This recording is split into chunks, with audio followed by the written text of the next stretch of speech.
Hello everyone. Vinayaka Chavithi రోజు వినాయకుడికి compulsory పెట్టే పండ్లలో ఎలక్కాయ ఒకటి. పూజ అయిపోయిన తర్వాత ఈ ఎలక్కాయని ఏం చేయాలో తెలీదు. డైరెక్ట్గా అలా అయితే నేను తినలేకపోతుంటిని.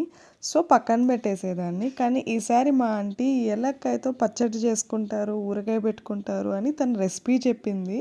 సో ఊరగాయ ట్రై చేద్దామని ట్రై చేశాను. సో రెసిపీ చూసే ముందు ఛానల్ని అయితే సబ్స్క్రైబ్ చేసుకోండి.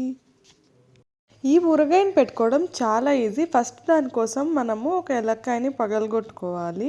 మరీ పచ్చిగా ఉండకూడదు, అలా ఉంటే ఒగురుగా ఉంటుంది. మరీ మాగి కూడా ఉండకూడదు.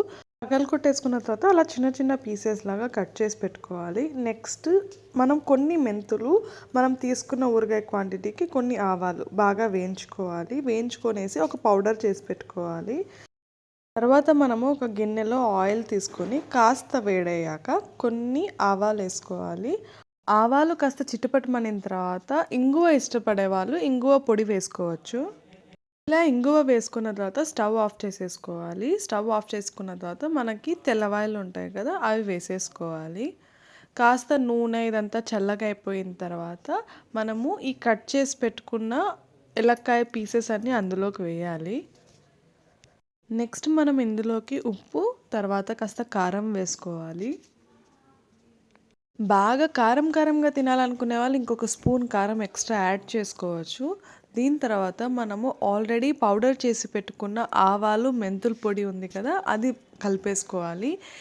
ఇక్కడ కావాలనుకునే వాళ్ళు వేయించుకున్న నువ్వుల పొడి కూడా యాడ్ చేసుకోవచ్చు. అది యాడ్ చేసుకుంటే మనకి ఊరగాయ కాస్త గుజ్జు గుజ్జుగా ఉంటుందంట. నేనైతే యాడ్ చేయలేదు. తర్వాత వీటినన్నీ బాగా కలుపుకోవాలి. ఈ స్టేజ్లో మీరు టేస్ట్ చూసి భయపడకండి, కాస్త చేదుగానే అనిపిస్తుంది. దీన్ని న్యూట్రల్ చేయడానికి మనము నిమ్మకాయ జ్యూస్ యాడ్ చేసుకోవాలి. నిమ్మకాయ జ్యూస్ కాస్త ఎక్కువే పిండుకోవాల్సి వస్తుంది. ఇప్పుడు ఇంకొకసారి ఉప్పు, కారం టేస్ట్ చూసి అన్నీ సరిపోయాయేమో చూసుకోండి. తక్కువ అంటే కలుపుకోండి, అంతే. ఇదంతా చల్లారిన తర్వాత ఒక ఎయిర్ టైట్ డబ్బాలోకి తీసేసుకొని స్టోర్ చేసుకోండి. ఈ ఊరగాయని ఒక 2 డేస్ తర్వాత తినచ్చు. అప్పటికైతే ముక్క బాగా ఊరుతుంది ఉప్పు కారంలో. అప్పుడు చాలా బాగుంటుంది. చాలా ఈజీ రెసిపీ కదా. ఈసారి నుంచి మీరు కూడా ఎలక్కాయ వేస్ట్ చేయకుండా ఇలా ఊరగాయ పెట్టేసుకోండి. అసలు ఇది ఎలక్కాయ ఊరగాయ అని మీరే ఆశ్చర్యపోతారు, అంత బాగుంటుంది.